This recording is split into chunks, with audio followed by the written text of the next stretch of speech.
기도하겠습니다. 하나님 감사합니다.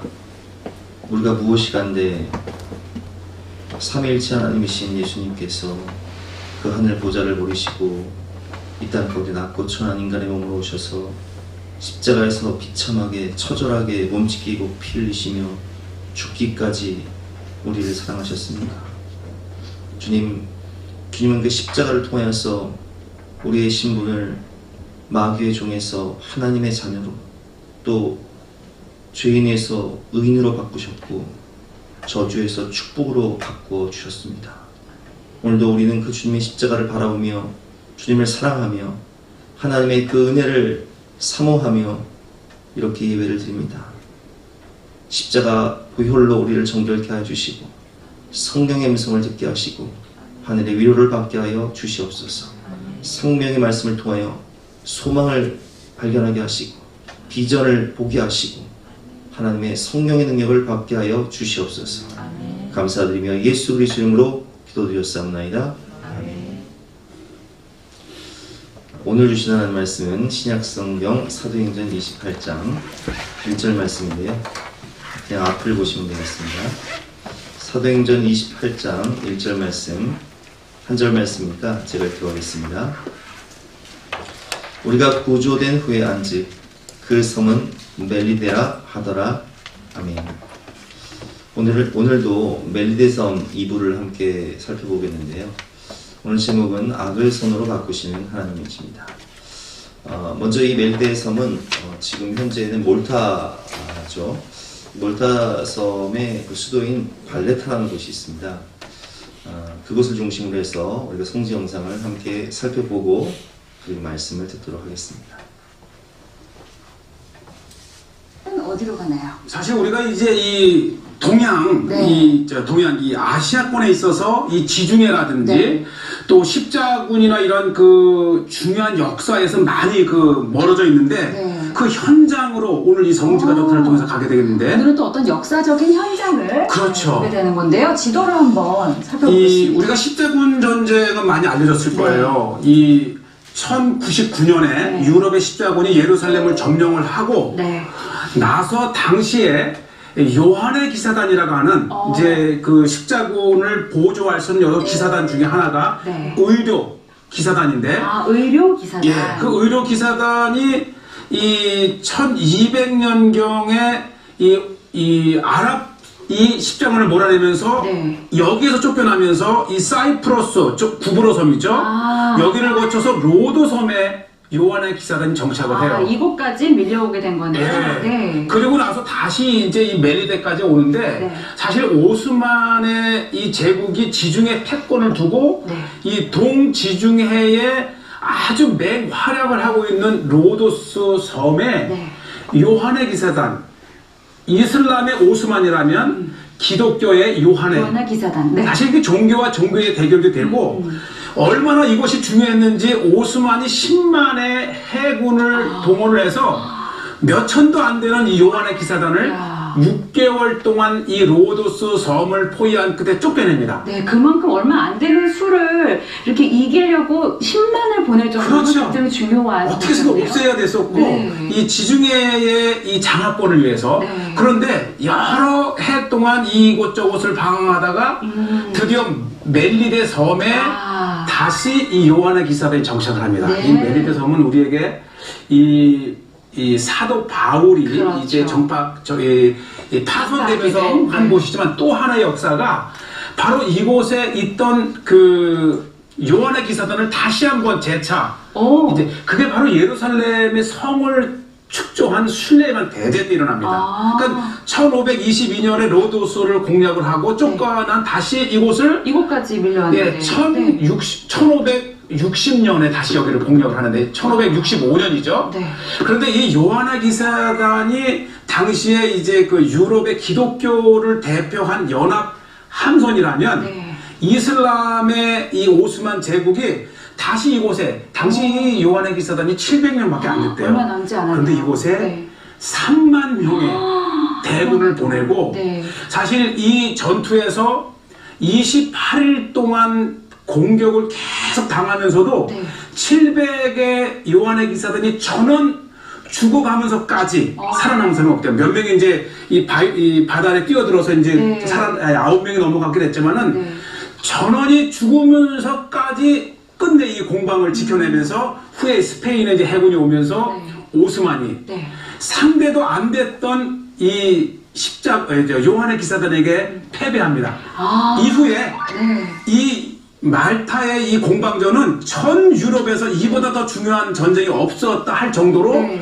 중요한 전환기적인 전쟁이 되는 것은 네. 이후에 이제 1571년에 레판토 전투에서 스페인이 오스만 대군을 물리치면서 네.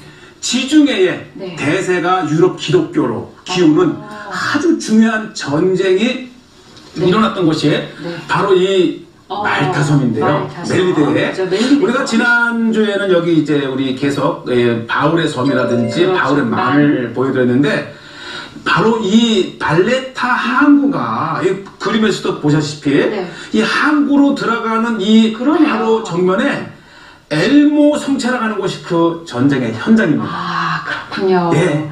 그 역사적인 전쟁의 바로 현장. 이곳에서 이 멜리데로 들어오는 입구를 지켰던 그 성체와 네. 그 이후에 이제 뭐 지금은 이제 400~500년이 지났으니까 아주 그 아름다운 휴양지로 변한 그렇군요. 그 발레타를 한번 소개하겠습니다. 네, 발레타를 오늘 가볼 텐데 네. 사실은 이 몰타 하면은 굉장히 휴양지로도 말씀하셨듯이 그렇죠. 굉장히 지금은 유명하잖아요. 유럽 최대의 휴양지죠. 그런 아름다운 모습도 보고 그런 역사적인 아주 귀한 현장도 함께 가보겠습니다. 네, 화면으로 한번 즐거운 함께 시간 될 거예요. 보시죠. 네.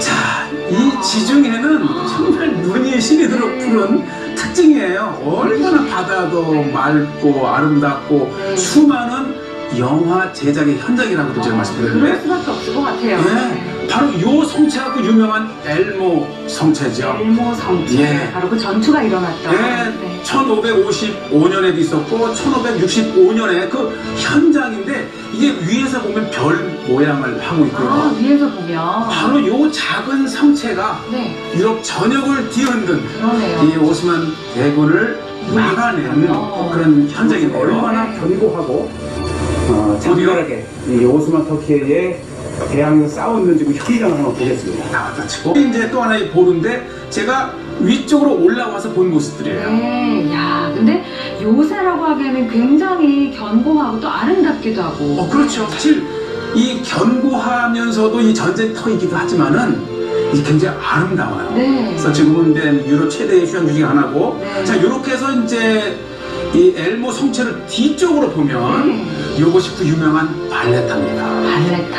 아까 그 설명해주신 그 역사의 현장. 네. 유럽 중세 시대 때에 왜냐하면 이것이 이제 섬 지역이긴 하지만 신성 로마 제국에 있었기도 하고 또 프랑스의 지배도 받았었고 또 마지막으로는 이제 그 영국의 지배를 받으면서 네. 유럽의 온갖 네. 문화적, 예술적 네. 그런 것들을 다 받아들여서 작지만 정말 아름다워요. 그러네요. 종소리도 이렇게 막 네. 들려오고요. 메인 거리 네. 한 중세 시대를 걷는 것 같아요. 그러네요. 수백 년 전 그때 그 건물이 그대로 있고, 그렇죠. 네, 뭐 이렇게 거리만 거닐어도 이 역사 속의 여행을 하는 거죠. 유럽의 유명한 이제 오스트리아 빈이라든지 로마라든지 아주 프랑스의 그 대표적인 건물들을 그대로 옮겨 놓은 것 같고요. 그러니까요. 특히 이곳이 이제 섬이잖아요. 네. 이 생선 요리를 멈추셨군요. 또. 예, 왜냐면 맛있는 참 냄새 보면 앞에서. 네. 아주 싱싱하고 맑고 특히 이제 사도 바울이 삼겹 있으면서 뭐 식사를 했다면 그렇죠. 어떤 생선을 먹었을까 그런 차원에서 본 거예요. 그렇죠? 그런 의미에서만 드신 거죠? 네. 특히 이제 유럽의 이제 그 휴양지이기도 하기 때문에 네. 거리에 네. 정말 아름다운 게 많아요. 네, 거리 작은 유럽 같은. 네. 맞아요. 이 유럽의 축소판. 네. 그리고 이제 유럽의 많은 그런 예술 이런 것들도 오지만 음악, 뭐 거리의 악사들 또 이곳을 찾아오고 제가 마침 찾았을 때가 부활절이었거든요. 이거 빵인가 봐요. 이것이 12제자의 이 이름을 가진 부활절. 그럼 혹시 12가지를 이렇게. 그럴 거예요. 아마 이렇게 네. 원으로 되어 있지만은 네. 그 12개 이렇게 낱개로 되어 있다든지. 네. 이거는 너무 귀한 자료인데요. 네. 제가 부활절에만 파는 빵을 부활절에 갔기 때문에 바로 이 빵이죠. 바로 이 동그란 빵. 예. 네. 그래서 부활절에는 오. 이 멜리데 사람들이 많은 이 부활절 빵으로 이 빵을 네. 일시적으로 파는 빵이고요. 네. 사실 이 멜리데가 우리에게 유명해진 것은 사도 바울이잖아요. 예, 이 배가 난파되면서 우연히 정박한 곳이지만 이곳에서 3개월 동안 네. 이 사도행전 27장, 28장에 정말 장황한 스토리들이 그대로 녹여져 오늘날까지 있는. 네. 교회와 또 기독교 유산으로 남아 있는데. 그러니까 그런 말씀도 하셨잖아요. 이곳의 95%가 기독교 맞아요. 그 이제 네. 그 이 오스만이라든지 여러 그 저 아랍의 지배를 받으면서도 결국은 이들이 신앙을 살아남고 네. 오늘날은 정말 대부분 아름다운 건물들은 거의가 다 교회일 정도로 네. 이 한 사도의 그 전도가 그렇죠. 이렇게 한 섬 전체를 네. 기독교화시키는 위대한 네. 그 복음의 현장이고요. 네. 이곳에 오면 뭐 야. 이 여러 악기들, 아코디언들 그러네요. 이게 즐거워요. 네. 왜냐면 이게 이 한 카페에서 흘러나오는 음악이 아니고 네. 생음악이잖아요. 그러네요. 네. 야, 진짜 유럽 같습니다. 또 좀- 작지만 네. 이 아름다운 시내를 둘러볼 수 있는 코끼리차. 네. 코끼리 열차. 네. 예, 그 열차도 있고. 그래서 이 부활절에 제가 가기도 했지만은 여러 차례 가봤었는데 이거 자체가 기독교 문화이기 때문에 기도, 네. 또 교회 네. 이런 기독교까지 물씬 풍기는 곳이기 때문에 네. 아마 기독교인들이 성지를 답사한다는 이유도 있지만은 네. 모처럼 또 시간을 내서 휴양도 가볼 수 있는 그렇죠. 곳이고요. 네. 발레타에 아주 계단이 보면 이 계단 사이가 유난히 작습니다. 계단이 특이합니다. 높지는 않네요. 예. 고대 이 중세 네, 시대 그러지 때의 이 갑옷을 입으면 그렇죠. 10kg가 된다고. 그럼 이게 무거우니까 예. 이게 잘 안 되는 거예요. 그래서 이 무거운 것이 전쟁할 수 있도록 이렇게. 약간 그래서 다리를 긁기 힘드니까. 예, 육중한 그 갑옷도 이 세잖아요. 그 있지만은 또 이 무릎을 가리기 위해서 해놨기 때문에 이 무릎을 갑옷을 높이 들 수가 없는 거죠. 그렇죠. 감안을 해서 네. 이렇게 그래서 된 거죠. 이렇게 지그재그로 그러네요. 조금씩 올라가고 네. 그 다음에 이제 아주 그 발레타의 유명한 교회 중에 하나가 있고 이름 때문에 제가 찾아가 봤는데요. 네. 바로 이 교회가 이 1500년도에 지어지긴 했지만은 그거보다도 이 수백 년 전에 차보시죠. 네. 타선이 되어서 도착한 것을 기념을 해서 아. 네. 16세기에 바울 파선 기념교회를 맞아요. 바울 파선기념교회. 그 요한의 기사단이 이곳에 이제 로드에서 쫓겨난 다음에 다시 정착을 했지만은 네. 그들의 신앙 속에 바로 이곳이야말로 그러네요. 또 바울이 이 정박해서 전도를 했던 곳이기 때문에 그 바울을 기념을 해서 네. 16세기, 17세기에 이 아름다운 교회가 지어졌고요. 네. 자 보시죠. 이제 아. 이 너무 화면이 짧은 게 아쉬울 네, 정도로 그러니까요. 이 멜리데 섬은 이 중세 시대에 지금까지 물려받은 그 문화적 유산으로 네. 정말 신앙의 전통도 있지만 네. 이 아름다운 지중해의 그 모습들을 볼 수 있는 꼭 한번 가시기를 네. 권합니다. 아, 정말 어디로 가나요? 사실 우리가 이제 이 동양 네. 자, 우리가 영상을 통해서 보았지만 멜리데 섬은 바울이 그곳을 3개월 머물면서 전도한 이후에 지금도 95%가 예수를 믿는 그런 섬이 되었어요. 그리고 우리가 영상을 통해서 보았지만 이 성 요한 기사단은 이 엘모 요새라는 발레타의 수도, 그 몰타의 수도의 발레타의 엘모 요새에서 700명이 결사항전을 하면서 그 이슬람의 그 3만 대군을 격파시키고 유럽의 이슬람을 막은 그런 순교자들이 있는 곳이 바로 이 발레타입니다. 우리가 오늘 이 영상을 보면서, 저는 이 영상을 보면서 뭘 느꼈냐면, 사실 멜리데 섬에 간 이유가 그것은 뭐 바울이나 바울 일행의 계획이 아니었잖아요. 그냥 백부장의 판단 실수였어요. 미항에서 베닉스로 가기 위해서 선장과 선주의 말을 들은 그 백부장의 판단 실수로 말미암아 유라굴로라는 광풍을 만나서 14일 동안 죽을 고생을 하면서 정말 배가 파산하면서 겨우겨우 구조된 섬이, 상륙한 섬이 바로 멜리네란 말이에요. 그런데 2000년이 지난 지금 보니까 이 멜리네 섬은 세계 역사 그리고 기독교 역사를 봤을 때 정말 없어서는 안 될, 정말 이 이슬람의 유럽을 이슬람화하는 그런 그 무슬림들의 그 모든 공격을 막아낸, 정말 없어서는 안 될 너무나 소중한, 지금도 95%가 예수를 믿는 그런 귀중한 곳이라는 거예요. 여러분, 인간의 실수, 인간의 허물, 우리는 너무 연약하고 부족해서 실수도 하고 또 판단 미스도 하고 여러 가지 죄와 탐욕 가운데 잘못된 선택도 하지만, 그러나 여러분, 이것을 기억하십시오. 인간의 끝이 하나님의 시작입니다. 하나님은 악을 선으로 바꾸시는 하나님이세요. 우리가 요셉을 보면 요셉이 저 애국으로 팔려간단 말이에요. 그것도 가장 사랑받아야 할 가족들, 형들에 의해서. 형들이 은이십을 받고 요셉을 노예로 팔아버립니다. 요셉은 형들에 의해서 노예가 되어서 애국으로 팔려갈 때에 정말 마음에 씻을 수 없는 그런 아픔과 상처가 있었어요.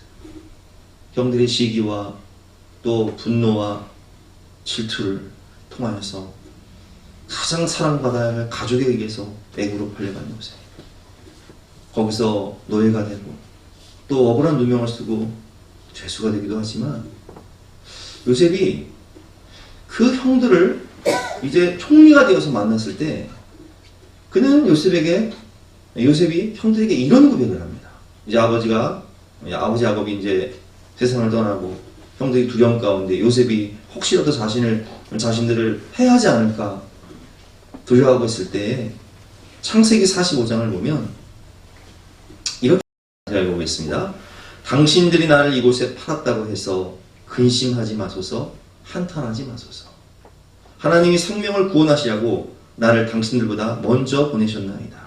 하나님이 큰 구원으로 당신들의 생명을 보존하고 당신들의 후손을 세상에 두시려고 나를 당신들보다 먼저 보내셨나니, 그런즉 나를 이리로 보내신 이는 당신들이 아니요 하나님이시라. 아멘. 요셉이 애굽으로 가서 노예가 되고 죄수가 되기도 하지만, 요셉을 애굽으로 보낸 것은 형들이 아니라 누가 보내신 거라고요? 하나님이라는 거예요. 하나님의 완전한 계획. 어떤 계획? 세상을 구원하시기 위해. 보세요, 여러분. 7절 말씀. 하나님이 큰 구원으로 당신들의 생명을 보존하고 7년 풍년, 7년 6년 동안 요셉이 7년 풍년 동안 곡식을 저장해서 그것을 풀지 않으면 애굽뿐만 아니라 그 중동 일대 모든 나라의 백성들이 다 굶어 죽어요. 그뿐만 아니라 요셉이 애굽에서 총리가 됨으로 인해서 야곱의 70명에 불과한 가족들이 이제 430년 후에는 이스라엘 민족으로 거듭나는 다리 역할을 하는 거예요. 구속사의 중요한 역할을 하는 거예요. 여러분, 그렇습니다. 우리 인생을 돌아보면 내가 만난 이 인생의 유럽을 광풍이 비록 내 죄 때문이고 내 탐욕 때문이고 내 판단 미스고 내 허물 때문에 그런 일이 벌어졌고, 혹은 내가 아니라 우리 가족의 어떤 잘못으로 인해서 그런 일이 벌어질 수 있지만, 그러나 여러분, 그것은 우연이 아니에요. 그건 실수도 아니에요. 정확히 말하면 그것은 하나님의 계획이에요. 바로 우리를 구원하시고 그리고 큰 구원을 이루시려는 하나님의 계획인 거예요. 그래서 창세기 50장을 보면 요셉은 이렇게 고백합니다. 요셉이 그들에게 이르되 두려워하지 마소서, 내가 하나님을 대신하리이까. 당신들은 나를 해하려 하였으나 하나님은 그것을 선으로 바꾸사 오늘과 같이 많은 백성의 생명을 구원하게 하시려 하셨나니. 아멘. 악을 선으로 바꾸신 하나님. 부족함을 완전함으로 바꾸시는 하나님, 우리의 죄와 허물을 십자가에서 우리를 죄인에서 의인으로, 하나님의 원수에서 하나님의 자녀로, 저주받은 그 존재였지만 이제는 축복의 통로로 바꾸시는 하나님, 그분이 바로 하나님이시라는 거예요. 여러분, 우리가 성경을 보면 다윗이 사울왕의 시기와 분노로 말미암아 사울은 천천히요 다윗은 만만히로다, 여인들이 이렇게 노래를 부르니까 다윗이 정말 아무런 죄가 없음에도 불구하고 장인이었던 그 사울왕에 의해서 10년 동안 광야에서 죽을 고생을 하지 않습니까? 그러나 여러분, 그 광야의 그 고난이요, 가장 하나님을 깊이 만나는 그런 은혜의 시간이 되고, 가장 깊은 기도의 시간이 되고, 거기서 성령의 음성을 듣는 거예요. 그래서 거기서 시편을 쓰는 거예요. 모든 성경은 하나님의 감동으로 된 것이고, 하나님은 거기서 감동을 주시는 거예요. 그 고난의 현장, 그 광야 속에서, 그 시련 속에서, 눈물의 기도를 통해서. 그래서 여러분, 우리가 시편을 읽을 때는요, 우리가 환난 당할 때 시편을 읽으면 너무 위로를 받고 막 위로뿐만 아니라 막 소망이 생겨요. 기쁨이 넘쳐요. 내 상황은 너무 어렵지만 구원의 하나님을 바라보게 되고, 소망의 하나님을 바라보고, 능력의 하나님을 체험하게 되고, 그 시편이 내 마음의 말씀으로 임해서 나중에는 실상이 되는 것을 우리가 체험할 수 있는 것이죠. 여러분, 요나도 마찬가지예요. 요나가 불순종이라는 죄악으로 말미암아 그가 풍랑을 만나지 않습니까? 그래서 이제 이 풍랑을 어떻게 할 방법이 없는 거예요. 다 죽게 생긴 거예요, 요나 때문에. 그때 요나가 어떻게 합니까? 나를 바다에 던져라. 이 풍랑은 나 때문에 된 것이니 나를 바다에 던지라. 그래서 요나가 바다에 던졌을 때 큰 물고기가 요나를 꿀꺽 삼키는 거예요. 여러분, 물고기 뱃속에서 3일 상상을 한번 해보세요. 물고기 뱃속에서의 3일, 얼마나 냄새나요? 얼마나 더러워요?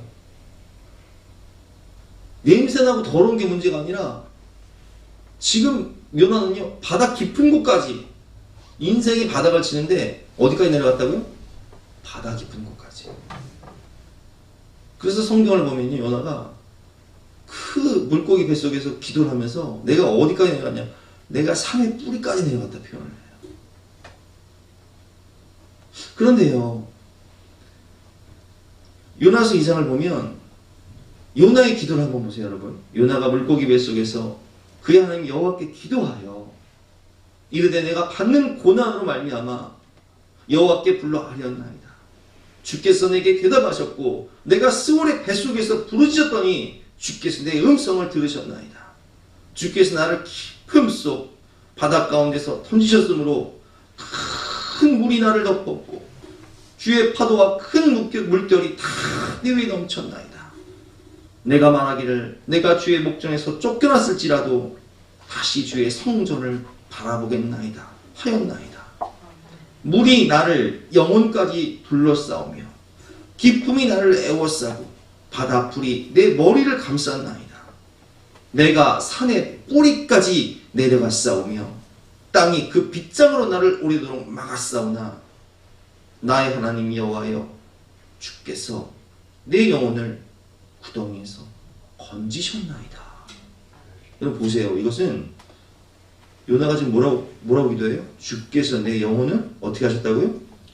건지셨나이다. 내가 인생의 바닥을 치는데 산의 뿌리까지 내려가서 땅이 그 빗장으로 나를 오래도록 막았사오나 나의 하나님 여호와 주께서 내 생명을 구덩이에서 건지셨나이다. 내 영혼이 내 속에서 피곤할 때, 여러분 내 영혼이 내 속에서 피곤하다는 이 말씀이요, 이 경험해 보신 분들은 아실 거예요. 인생의 풍랑을 만나 내 영혼이 내 속에서 너무 피곤하고 권고하고 그럴 때 내가 여호와를 생각하였더니 내 기도가 주께 이르렀사오며 주의 성전에 미쳤나이다. 거짓되고 헛된 것을 숭상하는 모든 자는 자기에게 베푸신 은혜를 버렸사오나 나는 감사하는 목소리로 주께 제사를 드리며 나의 서원을 주께 갚겠나이다. 요나는 그 물고기 뱃속에서 깊은 고난 가운데 기도하며 하나님을 바라보고 하나님과 다시 약속을 해요. 하나님, 내가 하나님과 한 약속 갚겠습니다. 그 소원 갚겠습니다. 그리고 이렇게 기도하자마자 구원은 여호와께 속하였나이다 하니라 여호와께서 그 물고기에게 말씀하심에 요나를 육지에 토하니라. 결국 요나는 이 시련과 고난을 통해 하나님과의 관계가 다시 정립이 되고, 그리고 소원을 갚으러 니느웨로 갔을 때 요나가 뭐 그렇게 열심히 전도한 게 아니에요. 그냥 대충 회개하지 않으면 니느웨는 망한다. 왜냐면 요나는 소원은 갚기에 갔지만 정말 그들이 구원받기를 원하지는 않았거든요. 원수니까, 원수 백성이니까. 그런데 놀라운 일이 벌어집니다. 요나가 니느웨에서 전도할 때 12만 명이 죄를 뒤집어 쓰고 회개하고 하나님께 돌아오는데 니느웨에 대각성 운동이 벌어지는 거예요. 회개 운동이 벌어지는 거예요. 요나에게 임한 그 유라굴로의 광풍이 하나님을 만나는 은혜의 시간이 되고 12만 명을 구원하는 놀라운 기회가 되는 것입니다. 여러분, 우리도 마찬가지일 거예요. 저는 오늘 이 말씀을 준비하면서 우리 판가지 목사님 생각을 해요. 우리가 인도에 우리 판가지 목사님을 위해서 항상 기도하고 있는데, 여러분, 우리 판가지 목사님이 그 유라굴로의 광풍을 만나서 자신의 그 죄와 허물 때문에 도망치다시피 온 것이 한국이잖아요. 그리고 한국에 와서도 친구들과 맨날 술 먹고 싸우고 그러다 친구가 살인사건에 연루돼서 고난 가운데 있을 때 그것이 하나님을 만나는 기회가 되고 구원받는 기회가 될 뿐만 아니라 인도의 수많은 영혼을 구원하기 위한 사명자로서의 부름을 받는 부르심의 은혜의 자리가 되는 거예요. 저는 가끔 그런 생각을 해봅니다. 저에게 제 인생에 유라굴로의 강풍이 없었다면 아마 저는 구원받지 못했을 거예요. 아마 저는 회개하지 않았을 거예요. 아마 저는 거듭나지 않았을 거예요. 아마 저는 사명자가 되지 못했을 거예요. 그러나 인간이 부족하고 실수가 많고 허물투성이고 우리가 비록 악할지라도 악을 선으로 바꾸시는 하나님의 그 은혜가 있었기 때문에 나의 나된 것은 하나님의 은혜라 고백할 수 있고, 그 시간이 있었기 때문에 제가 있을 수 있고, 그 시간이 있었기 때문에 여러분이 이 자리에서 하나님의 자녀가 되어 구원받아 하나님을 예배하는 예배자로 변화된 것입니다. 왜 나만 겪는 고난이냐? 불평하지 마세요. 하나님은 악을 선으로 바꾸시는 분이십니다. 우연도 실수도 아니고 그것은 큰 구원을 이루기 위한 하나님의 계획을 인정하고 하나님을 바라보며 믿음으로 소망을 가지고 기도하시면 하나님께서 여러분들을 통해 수많은 영혼들을 구원하시고 위대하고 놀라운 일을 하실 것을 믿으시기 바랍니다. 우리 함께 찬양 하시면서 각자 기도하시다가 집으로 가시겠습니다.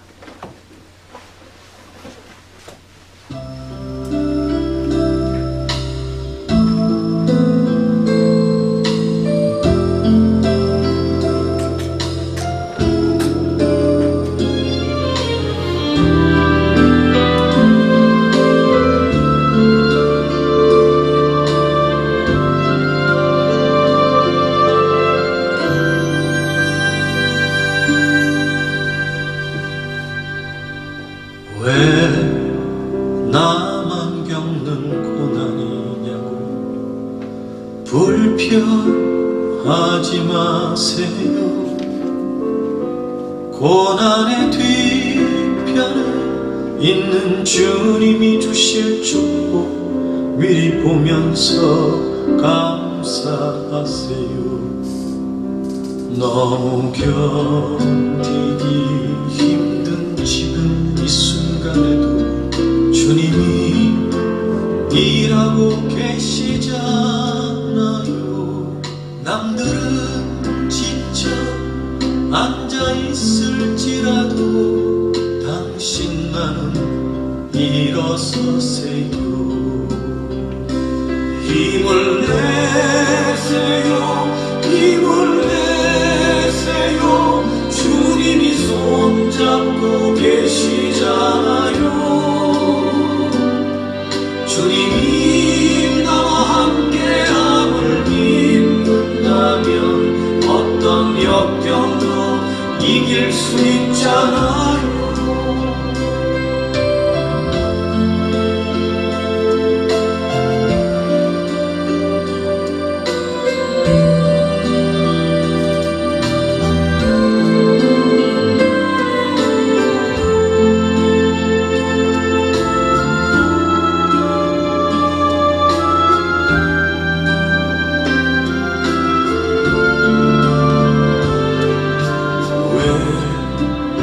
이런 슬픔 찾아왔는지 원망하지 마세요.